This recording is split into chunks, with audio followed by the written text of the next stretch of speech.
I would like to welcome everyone today and thank you so much to our sponsors here, CCS Communications. Fantastic to have you. We have with us here Michael Tanaka. He is the founder of CCS Communications. And we have over to the far right, we have Keir Milan, who is also with CCS. Thank you so much, Keir, for setting all of this up. We really appreciate it. And we have Chris Lynch. He is with Nortech. He is actually going to be doing the program today. And so we'll hand it over to our fantastic sponsors and hosts. Thank you. Thank you. So I guess now it's afternoon. So good afternoon, everyone. And thank you for taking time out of your day to spend some time with us and hopefully learn a little bit more about home technology and kind of the way infrastructure works with inside of a new home. I guess first off, I'll get some of the housekeeping out of the way. I'm presenting on behalf of CEDIA. CEDIA is an international trade association of more than 3,500 member companies, specialize in designing and installing low voltage electronic systems in the home. Not only is CEDIA a trade association providing benefits to its members, CEDIA also serves as an education provider to multiple design and build industry partner associations, offering courses approved for continuing education credit, like today. An electronic systems company uses certified professionals, Keir and Mike, to plan, design, install, program, and service low voltage electronic systems. These technicians are not electricians, as many people assume. They've undergone extensive training related to low voltage systems, and many times are certified through various organizations. While certification is not required, it is one way to ensure that employees of these companies have met and maintained continuing education standards and requirements. This type of outreach education allows trade partners to establish basic information related to low voltage systems and establish resources within this trade. Again, myself, I'm Chris Lynch. I work with Nortech Control. I'll get it later, after we're kind of done, I'll get into a little bit of what we do. But we're a technology manufacturer based actually here in Southern California, down in Carlsbad. The American Institute of Architects has approved this course as part of their continuing education curriculum for members of AIA. The Interior Design Continuing Education Council has approved this course as part of their, sorry, doing two things at once. My clicker died. Might need you to punch ahead. Sure, that's me. That's what I work for. Sorry about that. As I said, AIA, I'm accredited, and there we go. Now I'm good again. At Interior Design Continuing Education Councils approved this course as part of their continuing education curriculum for members of ASID, IIDA, and IDC. Today, again, we're going to, the course, today is understanding today's home technology and infrastructure options.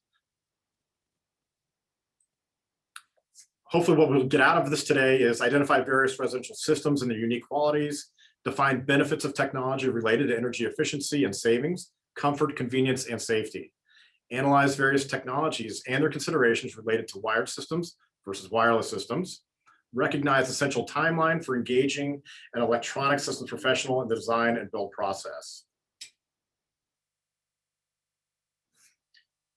So again, kind of some of the technologies we'll cover. Again, the purpose of this course is to give you a brief overview of the numerous technologies that are available for today's homes, the special wiring requirements that go along with those, and how all those systems can be programmed to work together to create value and benefit for the client.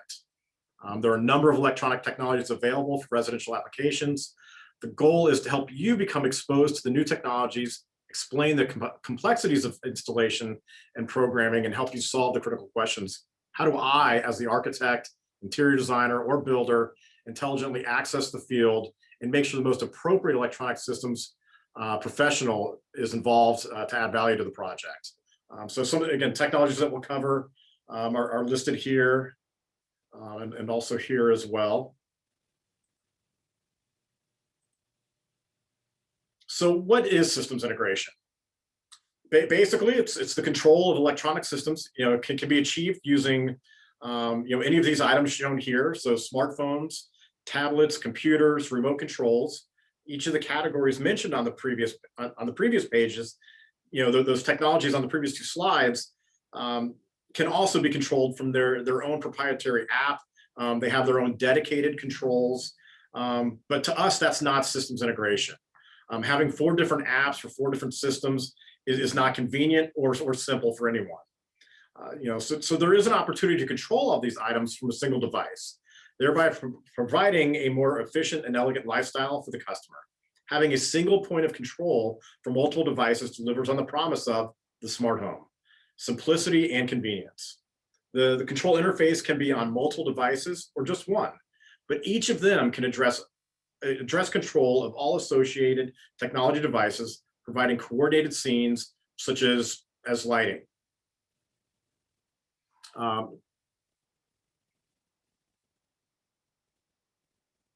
Sorry, lost my train of thought. Providing coordinated scenes, such as turning off the lights, turning off the music, setting the alarm from a single button. Once these systems have been successfully integrated, some activities can be automated for user. In other words, set up to occur automatically without the need for the client to do anything. Functions like raising or lowering shades, and setting back the thermostat can be controlled by a user-defined schedule or configured to occur, based off sunrise or sunset, or based off the weather.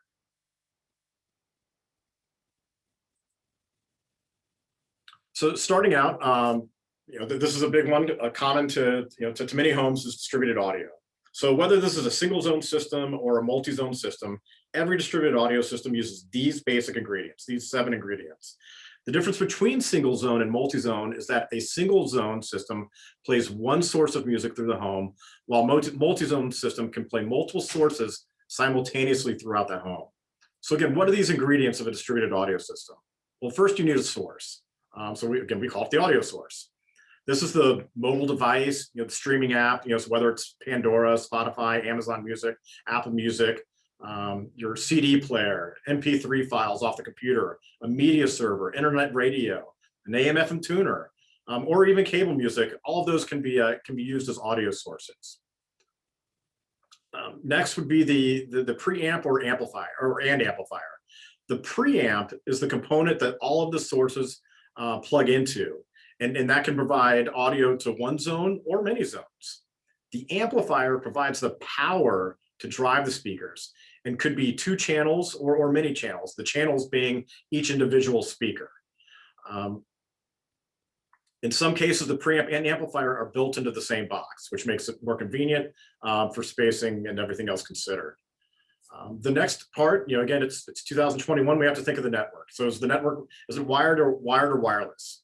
This is the backbone for downloaded or streaming audio content like mobile apps, internet radio, MP3 files from the PC. It is also the connection method that some audio systems use to access, control the content, and send it to the rest of the house. A robust Wi-Fi network is a necessity in these types of systems. Next is speakers. These are the devices that play music in each room. They typically require a centrally located amplifier to power them. However, wireless speakers have their own amplifier built right into the speaker box. These do require a nearby electrical outlet to power the amplifier. So they do have a power cord, making them not truly wireless. But they get their music signal wirelessly, which can eliminate room-to-room signal wiring, which could be advantageous in a retrofit application. There are many types of installed speakers: flush mounted, so they're nearly flat to the wall or ceiling; invisible speakers that are completely flush to the drywall and mudded in to become part of the wall finish; or surface mounted boxes that mount to the wall or ceiling. Options include landscape and outdoor speakers that look like rocks, planters, and even outdoor lighting. Speakers don't have to be large in order to produce great sound, but it is important to have the right size and correctly placed speaker for each space in order to get the best quality and sound reproduction. Control devices. How do we turn these on? So the volume control is the simplest user interface. It allows you to control the volume level in the room, but not the selection of music. In a multi-zone system, a keypad, touchscreen, or remote will allow you to access the system functions, music selection, and volume level individually for each room or zone. most distributed audio systems have app control for your tablet or smartphone as well. This has become the most popular method for control for distributed audio systems, whether it's single zone or multi-zone. Pre-wire. So the type of system you choose will dictate the pre-wire requirements. In a simple single zone system, this may require nothing more than speaker wire from a central equipment location to each room, with a loop pass to volume control location for local level control. In multi-zone systems, there may also be keypad wiring for local zone control as well. And then, finally, it needs to be easy to use for everyone. With proper needs analysis, the electronic systems professional can provide a simple interface for the distributed audio systems that will make music selection easy for everyone. Additionally, a whole house audio system is a great feature for resale, both in added value and for presenting the home to prospective buyers. Chris, would anyone have any questions before we continue? We were going to do questions at the end, but we could certainly take questions while we're going through the presentation.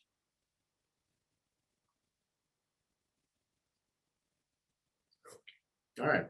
And again, we'll have plenty of time at the end for questions as we go through this. I'll try to make this short and sweet. I'm sorry. I think, Brad, did you have a question? No, I was just saying I'm good to go. Got it. Okay. Sorry, guys. Thank you. Carry on. All right. So again, another big one that's really come full throttle. Now, especially now 2020 is video distribution. Long ago, video distribution, it was as simple as running cable to each room with a television set, and we were all happy.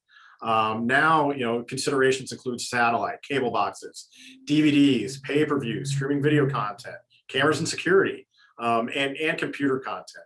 To dive a little deeper, the electronics professional now needs to ask and consider the following. Does the client extensively use content from traditional providers? Those would be cable, satellite, or antenna. Does the client use internet-based content? If so, how much? Do these streaming sources need to be recorded? Does the client have or want security devices installed in the home? If so, does the image that is being captured, such as security video or gate entry cameras, do they need to be viewed from multiple locations inside the home? What would work best for the client? Having all the content sources in one centralized location, or having some local sources, like an Apple TV and a DVD player available in other locations, such as bedrooms? Does the client want access to computer content through their video screen? What types of display devices are being installed? Will the client have televisions, projection screens, or a combination of multiple devices? Today's electronic professionals deal with an enormous variety of options and needs. Those professionals must be able to make those technologies available in multiple rooms within the home. Much different than just 10 to 15 years ago. Whoop. Home theater considerations. Did it again.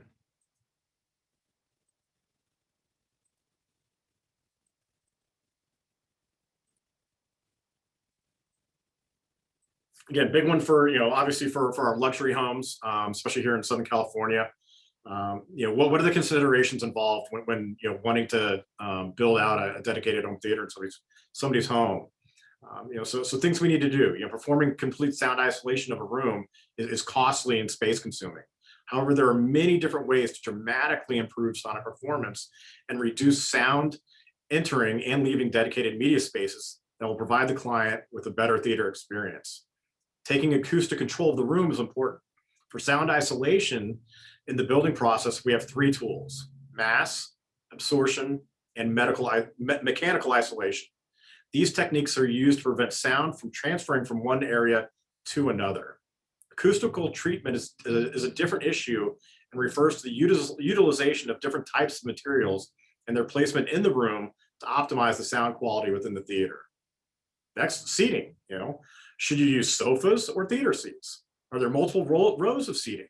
If so, sightlines will need to be considered in placing the screen, projector, and seating so that no one has their view blocked. It is important to prepare a budget for that room that satisfies the needs of both technical and interior design. The interior design and electronic systems contractor need a good relationship to achieve the right balance. There's also a temptation in theater rooms to put a large number of seats in the room. a crowded, uncomfortable room with poor ingress and egress will not be fully utilized. Along these same lines, improper seating distance is a problem as well. Sitting too close or too far from the screen will compromise the experience. A mistake we see very commonly in home theater design is the homeowner wants an overwhelmingly large screen. Proper screen size and placement need to be chosen based on room size and viewing distance. There are mathematical formulas that are used to determine screen size, viewing distance, and screen elevation. These parameters are primarily based upon viewer comfort. What is the best way to arrive at a design concept and plan? What offers the best solutions? Well, the architect, builder, interior designer, and electrical systems professional working together as a team results in the best outcome and avoids costly change orders and project delays. The budget is always the sticking point. Great dedicated theaters can run from expensive to ultra expensive. At the onset, the scope of work must be discussed by the design team with the client to determine the scope of work that fits their budgets. Very few clients have accurate expectations about the cost of a dedicated theater done correctly. Media servers, unlike typical audio or video sources, and again, this is very much in the luxury space where you have access and control the playback of a single component. Media servers can provide multiple sources of audio and video entertainment simultaneously. While some family members are watching a movie in the theater room, others can be streaming an internet radio station elsewhere in the house, or multiple movies can be streamed to separate rooms. Typically, media servers will be incorporated in systems where all AV sources, control, and amplification are installed in a centralized rack. A high-speed internet connection is mandatory. This one component may replace all the separate sources in your audio-video system except for cable satellite antenna. They can be controlled with their own app or integrated with a third-party control system for maximum convenience. Now the fun stuff, at least for me. Automated window treatments. Motorized window treatments enhance the ownership of experience by adding convenience and automation to one of the key elements in the room's decor. One button can open and close all the shades in the room or even the whole house. For the ultimate convenience, a schedule can be set to slowly open and close them according to the position of the sun to harvest daylight when available and reduce glare when necessary. This saves energy and reduces sun fade on furniture and carpeting. A vast selection of fabrics and blinds are available. This is again where the technology provider and the interior designer can collaborate to give the homeowner experience that exceeds their expectations. There are many companies that offer automated shades, but integrating them with other systems requires skill and specialized training. This is where an experienced systems integrator adds immense value to the project. Security systems. They can range from simple break-in alerts to a fully monitored system integrated with surveillance cameras. There are wired and wireless options available with significant cost and aesthetic differences. Many systems integrate, and this is an important point, many systems integrators do not install security systems, so it's important for them to collaborate with the security installer to consolidate control with their integration platform. The reason this is depending on the state, there's different licensing and certifications required for security. That's why sometimes you'll see low voltage companies that don't do security, in which they'll have to partner with a security integrator. When discussing these options with clients, it's important to ask the right question during the discovery phase. A security professional will want to know things such as, is it necessary for your client to have global access because of extensive travel? What type of devices will you want to view the system on? Is it smartphone, tablets, computers? Is 24/7 monitoring important? Because that'll impact how much storage space is required. And to that point, is there a need to record security camera images? These are the kind of questions that we'll ask at the beginning of the process. Lighting control. Again, obviously this one's one of the biggest. What are the benefits of lighting control for your clients? Why would your clients install a lighting control system instead of a standard toggle or dimmer switch? Well, aesthetics. Simply put, a single gain keypad looks better than a bank of wall switches any day. A big term in our industry is we call it wall acne. When we walk in a house and we see a security panel, 4 or 5 gangs of light switches, and a number of other things. What we're trying to do is reduce that. Convenience is a huge factor. The last thing a homeowner wants to do when trying to get out the door in the morning is drop everything to make sure the bathroom light was turned off. Touching a single button would set the lights to a programmed away scene and make the client's life so much easier. This could even be triggered automatically by setting the alarm, a great reason to have a systems integrator on the project. Another one, safety and security. Integrating lighting control with panic buttons and security systems can deliver extra safety and security to homeowners. A common scenario when I talk about home automation to people that are kind of learning it for the first time is, we always talk about the fun aspect of being able to press a button and making things happen. But this is safety and security is where you really get practical benefits of home automation. And an example I use quite often is, in the event of a fire. God forbid in the middle of the night, a fire breaks out. Well, if I have a home automation system, one of the first, obviously, when there's a hot fire, it causes heat within the house, causes the house to heat up.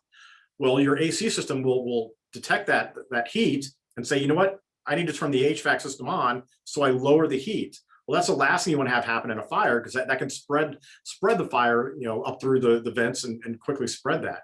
So now with the home automation system, God forbid, in the middle of the night, the fire breaks out. Well, first thing that happens is HVAC says, system, don't turn on. At the same time, pathway lights turn on throughout the house. Maybe the coach light starts flashing, so the fire truck can see the house as they're coming down the street. And at the same time, doors unlock and security system disables. That's a practical application of true home automation without ever pressing a button. And that's where safety and security and integrating these different system elements becomes extremely beneficial. Another great important part of lighting is energy savings. A slightly dimmed light circuit uses significantly less energy, yet is barely noticeable to the eye. Lights turned off by a master control use a lot less energy than lights left on all night. And then finally, flexibility. Lighting control systems provide the homeowner with flexibility such as scheduled management, easily recalled scenes, and integration with other controllable systems. And then, another one we're seeing a lot is gaming. I think the arrival of the Wii system, back when we wanted to use personal fitness with gaming, made a lot of designers realize that, hey, we need a dedicated space for gaming with some room that we can actually do things. Also with gaming, families like surround sound with their gaming systems. So impressive demonstrations of surround sound can be found on video games with the sound field monitoring or mirroring the action that's on the screen. So again, it's a question to ask. Do they have kids or heck, even adults now? Do they use gaming systems? It's a question we ask early in the process. So that way the electronics system professional can develop a plan to address any gaming needs. Here's my absolute favorite. Best part of living in Southern California is integrating technology to outdoor spaces. According to an AIA survey, 56% of respondents stated an increased demand for outdoor living spaces in 2018. And I bet if they limited that survey to just Southern California, I think that number would probably be close to 80 or 90%. One reason for the growth in outdoor kitchens is the emergence of outdoor specific appliances. Electronics manufacturers are making better products for the outdoor environment too, such as weather-resistant TVs with glare-free screens and weatherproof speakers disguised as planters. The trend toward outdoor living will likely continue. The lifestyle of control and elegance provided by the integrated system inside the home can be logically extended to all of the outdoor living areas. Again, here are some ways that integrated control systems can enhance the outdoor lifestyle. First one would be control the temperature settings of outdoor heaters with a personal device such as a tablet or smartphone. Integrating pool and spa controls with exterior entertainment are logical step forwards in convenience to the homeowner. Lighting is no longer limited to the home or limited to just a few security lights. Now we've got pool, water features, landscape lights are dramatic opportunities for lighting control. With a greater emphasis on outdoor living comes the need for a Wi-Fi network that extends to outdoors as well. So those are kind of the technologies, I call them the shiny objects, the system elements that are available to home buyers buying homes now. So what's your job as the architect? And to me, it's the technology infrastructure. An example I use all the time when I meet with architects and developers and builders is talking about the other infrastructures in the house. In fact, I'll sit down with builders and ask them, somebody buys a house, do you let them design the plumbing infrastructure? Well, of course not. What about the electrical infrastructure? Can they design that? Well, no, of course not. We do that. That's our job, right? Mhm. So how come when it comes to technology, it's okay to tell them to go talk to Bob's Home Theater for their technology needs? And what I'm trying to get at is, go back to plumbing. You put in that infrastructure, you design that infrastructure. So when the homeowner buys the house, they work with their interior designer or the design team to figure out what plumbing fixtures and hardware they want to attach to that infrastructure you put in. Because it's 2021, I want the best stuff right now. But fast forward 10 years, when that awesome plumbing hardware was purchased in 2021, it's now outdated. So, but you did your job as the architect and the builder to design and implement a plumbing infrastructure. So now I can pop off the old hardware and put on new hardware. And that's the conversation I like to have with builders and architects when it comes to technology. Own the architecture, own the technology infrastructure. So now let's say a house, somebody buys a house and then you put in the infrastructure, they decide to add lighting, climate, thermostats to the end of that infrastructure, maybe a video doorbell. Again, fast forward 5 to 7 years, maybe that video doorbell is obsolete now. Maybe there's a new one out. Great, you did your job and put in that technology infrastructure. Now I can just pop off the old one, put on a new one, and it works and talks to the existing infrastructure. So again, I try to emphasize, again, with builders and architects, don't necessarily focus on the shiny. Again, you need to know about the technologies that we just talked about, but focus on the infrastructure, because that's your job. And let them, as part of the design process and personalization process, figure out what they want to attach to the infrastructure from a technology standpoint. Again, when it comes to, I'll actually stay on this slide for just a second. Going with that technology infrastructure, again, it's going to be a combination of wired and wireless. Again, we like to think everything's going wireless. Sometimes it looks that way, but the best location for a wireless access point is often far from the router, meaning it must be connected back to the router with a high-speed data wiring. Again, part of the infrastructure. Therefore, the Wi-Fi bandwidth is dependent on the wiring infrastructure connecting it to the router. Proper planning and wiring for access point locations will ensure the best possible Wi-Fi coverage. Again, another one is smart TVs. They demand a huge data stream they demand a huge amount of data and put a strain can put a strain on a wireless network. So it makes sense in the building process to hardwire a smart TV. So again, you're not pulling that data and taking that demand off the Wi-Fi. Again, other things. Again, it is a wireless world. That's what's nice about the technology infrastructure. You put in the key pieces. A lot of that other infrastructure can be wireless, and that allows us to have wireless security systems, pool and spa controls. Again, a number of different, home automation devices, remote control toys and games. I mean, every day we're getting new devices that are completely wireless. So again, to kind of tie a bow on it, if you don't plan ahead for electronic systems and their specific requirements, you run the risk of designs being compromised and delays in projects when they're added later. Partnering with a qualified professional will ensure that clients' technology needs are being handled by a trusted advisor. Additionally, they will provide the necessary infrastructure to support future technology. So, when is the best time to bring in a technology professional into a project? As early as possible. At least 2 months before the completion of the construction drawings. This ensures that the design will accommodate the physical requirements of electronic systems and allow plenty of time to educate the client and thoroughly analyze preferences and needs. In fact, the technology professional should be thought of as part of the design team. Again, it's funny because I was in my job, I always talk about synergy between all of us involved, whether it's the manufacturer, architect, builder, and electronics professional. And again, it's all about being a team and creating that synergy. And again, as a planning phase, it's critical to a streamlined installation and on-time completion.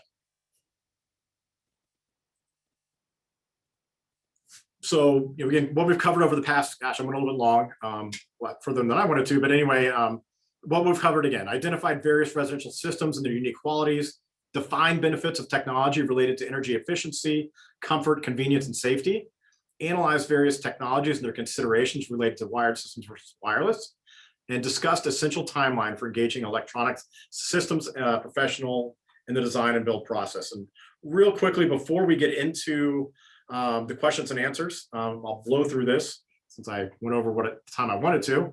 Again, the company I work for is Nortech Control.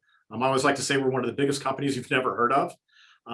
We're, basically what we do is we design and build branded technology solutions to address the needs of millions of customers every day.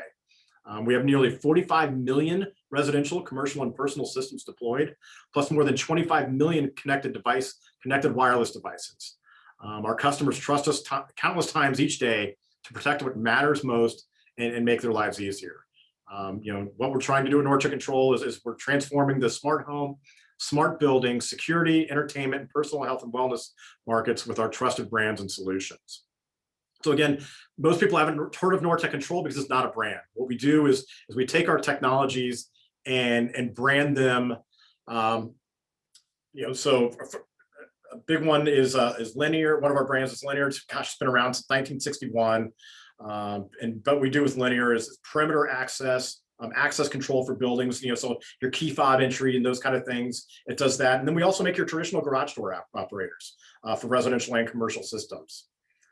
Elan, so basically Elan is a smart home platform that can handle every single one of those technologies we just talked about. So since 1989, they've been a leader in being able to control lights, climate, shades, audio, video, all of those things throughout the house. And through thick and thin, through those 31 years, what we've done at Elan is it's easy to use and it works. So simplicity and reliability have always been huge with us. And the other thing is our open platform. It's future-proof. So again, making that a part of that technology infrastructure, you can put your homeowner's mind at ease as, again, they don't have to keep replacing systems. They can just add to it. And then we have some brands that kind of work in cohesion with Elan when it comes to AV entertainment. So we've got speaker brands. We do have brands that handle video distribution. So we can do architectural speakers, outdoor entertainment, subwoofers. We've got 2 different power brands. So Panamax for residential power and conditioning. It's funny, I grew up in Florida and every house there had Panamax in their houses because we were all worried about lightning. It's funny, as I've lived out here the past dozen years, it's all about under voltage protection. We've got areas, Beverly Hills and Manhattan Beach are 2 prime examples of areas where under voltage is it can be really bad on the electronics and appliances in houses. Panamax is a great way to protect that. If you ever go to a concert, there's a 99% chance that the equipment being used to produce that music is protected by Furman. It's mission critical. I can't have a concert go down in the middle because the power, we had a power issue. So Furman provides that mission critical performance. We have I can't speak, artificial intelligence and analytics division within our organization as well. So we incorporate all of this technology in all of our different brands. So what you're looking at here is an example of our touch panel under the Elan brand. And a feature this has is facial recognition. So it's got a camera built into it. So when I come home, hey, welcome home, Chris. Lights go to my certain level, climate goes to my level, and I can have a Spotify playlist happening. And it recognizes each member of the family. And from a security standpoint, this all stays local on the system. So none of this information goes out into a cloud. We're also in the health and wellness space.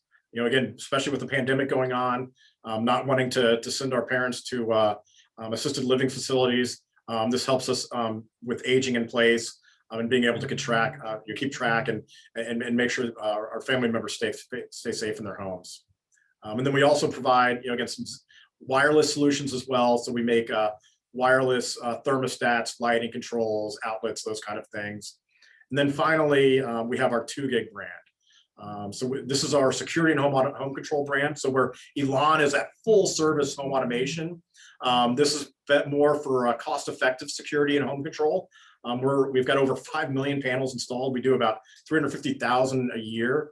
A lot of people say, well, that's weird. You have 5 million systems, but I've never heard of 2 gig. That's because we allow our systems providers to rebrand it under their own names. So like Brinks, ADT would use a 2 gig panel, and then we allow them to rebrand it as their own. So again, that's a little bit about the company I work for. Going back to the presentation at hand, now we've got time. So we've got about 15 minutes for, any questions that you have, and kind of open it up from there. Question, I've been in situations where people have looked at the idea of, as they're planning towards wiring and they're trying to look towards the future to a certain degree, discussions about wiring with fiber as well as coax or something to that effect, or fiber as well as Ethernet. What are your thoughts on that? What is the right direction to go in that respect? Perfect for you guys. Mike? Well, for the most part, we don't use fiber for AV systems, but we do use fiber in data communication. So when we have a very large residence or multiple buildings in a residence, we'll use fiber optics to connect switches so we can maintain high bandwidth. All right. We don't bring fiber per se to the TV set or to the room, but we have instances where we've had a guest house that might be 300 feet away. What we do is we run fiber, and we can run the audio signals and the video signals to that guest house on that fiber. So in those situations, fiber is valuable. For the most part today, with Cat6 wiring, we've got bandwidth probably to last us at least for the next 10 years, I would say. And another thing is, when you're designing the large residence, a conduit should be put in certain key areas to certain end-to-end points. So if wiring does need to be upgraded, there is no we can, damage to the sure. walls. So what you're suggesting is fiber for the long runs, Cat6 for the short runs, and then the possibility of conduit with pull string as a backup for future-proofing your situation. Correct. Correct. Correct. And another thing in wiring, what we find is many times an architect or designer has not thought about where the equipment is going to be placed. So they're put it in a closet or an unused room, which doesn't have adequate ventilation, doesn't have adequate power. And this is one of the things that we come against quite often, especially in retrofit instances,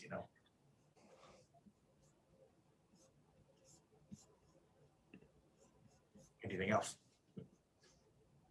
What can we ask? What type of homes, what type of implementation have you used? What type of, excuse me, say that again? What type of installations have you used these type of systems in? I've done some at some local film studios, as well as some for some residential clients in that respect. Less of the residential, I'm starting to do more of that now. Yeah, certainly studios need fiber. Yeah. They have bandwidth requirements. We do some lighting control for some of the studios out here as well. Gotcha. I have a question. Yes. Can you hear me? Yes, Yeah. we can hear you. I have a lot of clients. I do a lot of residential, and I have a lot of clients, or I always call out Cat6 and a coaxial cable to bedrooms or a workstation. And they always question, why are we running that if everything is Wi-Fi nowadays with a lot of the home stuff that we're doing? And I always say, just because of the future, we don't know what the future is going to hold. But then, of course, it bodes back to the question is, why would we run coaxial and Cat6 if an optic cable is the way to go in the future? Mike? Opinions. Well, I'll let them, talk about the specific wiring. But again, it kind of goes back to what I was talking about when smart TVs, for example. I've got smart TVs in my house, but with the exception of one, just because I didn't have a wire there, I hardwired each and every one of them because they're such hogs on data and bandwidth that, again, even though I've got, again, we're in LA, most of us have homes where we can get 400 gigabits per second. I still want to make sure that I've got enough bandwidth for my tablets, my phones, and those other smart wireless devices throughout the house. So again, where possible, it just makes sense not to put a burden on the overall Wi-Fi usage and bandwidth usage and throughput usage throughout the house. You're going to have a data bandwidth deficit. It may work great for one TV, but then everyone is home and 3 TVs or 4 TVs are going on, and someone knows what else they're using. That bandwidth that you have is just not going to be able to support the number of devices on the backbone. Thank you very much. I understand. I don't think fiber to the set is going to happen anytime soon. They're constantly coming up with new compression technology that allows us to push more bandwidth on existing cables. So, I don't think the cost involved in running fiber and the cost involved in fiber in the set or the end user device is going to happen. It's going to be warranted. Yeah, and I was going to say, what I've seen a lot is a lot of the fiber discussion has kind of been driven by the service providers. So like Xfinity, Verizon, it's more of a marketing tool. And so what I've seen, Phoenix is a great example where Xfinity out there really pushes from a marketing standpoint fiber. And so what our electronic systems professionals said, okay, so we need to run fiber, in these homes.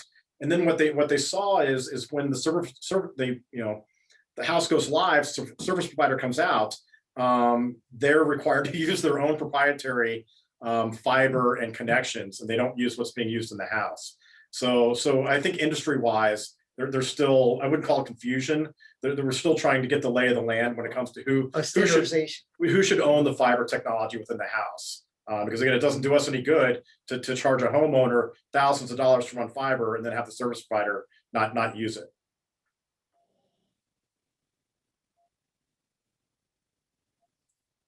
Kenny, did you have a question? Yeah, we do primarily residential. On large scale residential, there isn't really an issue because there's a consultant we can bring in. The issue for us is we do design build on some projects, and on a smaller scale residential project, we don't know what to budget. We don't know really what to do. So it's always abandoned to some local guy who's working out of the trunk of his car. We were just talking about that before we got on. So I can absolutely help with that one because that's my job. I mean, basically, so within Nortech, we've got multiple builder programs depending on kind of the brand, and what that does is sort of those sort of fit the pricing demographics. That's why you have different programs. But so I manage our builder services team, and what you're talking about is kind of my sweet spot. Because like you said, there's been so much confusion out there, and that's why even when whether it's semi-custom or production, I still get builders. I go focus on the infrastructure. Put a hub in place, whether it's our hub or somebody else's hub. Again, I'd like to use yours, but a hub in place, specific wires where they need to go. Make sure there's a couple access points, and then from a marketing standpoint, put a few shiny objects at the end of it, right? So again, your job is the infrastructure, but you know what? It'd be nice to market this community with, hey, each house comes with a certain number of smart lighting switches, of smart video doorbell, and smart climate. So now you can kind of market it as a smart home. And then what we work with you to do as the builder is we create, because again, we think technology should be placed right along every other design portion of the house, whether it's picking out flooring, cabinets, plumbing fixtures, those kind of things. So what we created are personalization packages. So homeowner buys a house, they know they've got an infrastructure in place, they know it comes with a set number of light switches, climate, and video doorbell. Now they pick out these packages based off what's important to them. Peace of mind package, safe and secure package, music under the stars, music everywhere, movie time. And those get, they purchase them. If they get a mortgage, it goes right into the mortgage. You make a few bucks on them. And in fact, what we see is on average, a home buyer will pick about 2 personalization packages per house. So for you as the builder, you're not going to get rich off of them, but at least you recoup that investment on the standard. And then what we provide as a manufacturer is marketing support, model home merchandising kits, free model home product. We help you create custom brochures, digital marketing, lifestyle videos, press releases, and those kind of things. So again, what we're trying to do as a manufacturer is help you take ownership of that category, and use it as a way to help sell more homes. So now when we bring in that technology infrastructure, they're on our program, they understand what we're trying to do, and that way you're not passing it off because again, you could, sort of the way a lot of builders are doing it now, they could be using, again, I hate to use the term, but call it a trunk slammer, right? Mm-hmm. On this project, they didn't do very well, so now they turn it over to somebody else for another project. So now you've got these houses over, 3, 5, 10 years. All of them have different systems in them. Some of them work, some of them don't, and you didn't really provide value as a builder there. And so that's kind of what we try to do. So there is a way around it. Again, hopefully it's working with a manufacturer and technology professionals, that kind of understand, understanding working with builders and homeowners, and new home buyers are completely different than used home buyers. So creating things that are only available to new home buyers, again, helps you sell homes. And that's kind of where we fit in. Okay. Thank you. So what is our, I know you said earlier on it's good to get you guys involved a couple of months before we've actually finished working drawings and all that. What's our best way to interface with you and to pull you in? What should we be expecting? Are there levels of service that we should think of as sort of in broad brush strokes of how much we would have you be involved and where we would pull you back in if something else got added to scope or something like that? If you want, I'll start. Mm-hmm. Depending upon, let's talk about a luxury home, for instance. When you're dealing with a luxury home purchaser, there's a lot of hand-holding that goes into play. So the first thing is you start a conversation about what are they looking for and what are their uses of their home? Are there a family that's entertaining? Do the children, do the husband and wife all revert to the rooms and are working alone? Do they work from home? Are they going to be doing Zoom at home? Do they want to have a facility to have meetings from home? So that all comes into play. We'll find out what they need. And then from there, the conversation starts with, for you, the wiring, the backbone and so forth. And Mike, I'll let you continue because you're working on a project now, Melville. And we're brought in before the shovel hits the dirt. Right. So we work with the architect. We work with the a general contractor, sometimes the landscape architect, and we get an idea of what they have in mind their client wants. We have a complete showroom here that shows a home theater, a working demonstration system of home automation, lighting, shading. So we like to bring a client in with an architect, with an interior decorator, and then we can show them kind of what's available, right? Because quite often today, many homeowners aren't aware of all the things that are available today. And We've got, voice like control them, and, just like, when you go try to drive a car, we want them to touch the interfaces. We want them to see the different menus. Some people may find this interface easier, and some people may find this interface easier. Some people may say, well, this light switch I like, this one I don't. What do I need? What don't I need? I like this type of shade. I like this type of fabric. This fabric. So it's a more of a bespoke type of customer service at that level when you're selling that $15 to $40 million home. right? And with shading, for example, when an architect gets involved, right? When there's roller shades, we can put pockets in the design. It's not something the contractor has to deal with. He already has all the specifications there. He knows what kind of wiring is going to go in. He knows where the power supplies are. Nothing has to be thought of because the architect knows this is what's going to happen in this room. This is what's going to happen in this window. This is what I want. And that's what we try to do. Same thing, if any of your clients do the home theater, HVAC is often overlooked in a home theater. You can have the best sound, and then when the AC goes on in the theater, it ruins everything. So we design that all comes into play for the overall enjoyment experience. So it looks like we're coming up right on an hour. So be respectful of your time. We'll turn the day back over to you. I will let you know that this presentation is available via PDF, so I'll make sure that you have access to that if you'd like it. And I'll work with Desiree to make sure that I get the information I need so you get your continuing education credits. And Great. Yes. More importantly, thank you again for Yeah, taking thank an you. hour with Yes, us today. thank Thank you. you. Thank you Thank guys you very much. so Thank you. much. Everyone, before we sign off, everyone's contact info is in the chat in case you want to grab that. But I'll be following up with all of you, and you'll to get your Amazon gift. Card will be sent. We'll send everything to Yeah. Desiree. Yeah. Well, here, yes, so we'll coordinate that. And I've also, of course, know how to get hold of Michael Tanaka at CCS Communications, as well as Kier Milan, and also Chris Lynch of Nortec. Thank you all for being here. We really appreciate it. It was a great presentation. Thank you, Desiree. Thank you. Thank you. Thank And you. thank you for the Amazon gift cards too. What a great You're presentation. I can't wait till we can do a lunch. I know. Oh, I know. Yeah, we look forward to that too. Take care, guys. Thank you for attending. Everyone, thanks for Thank being you. here. Thank you. Bye-bye. Bye-bye.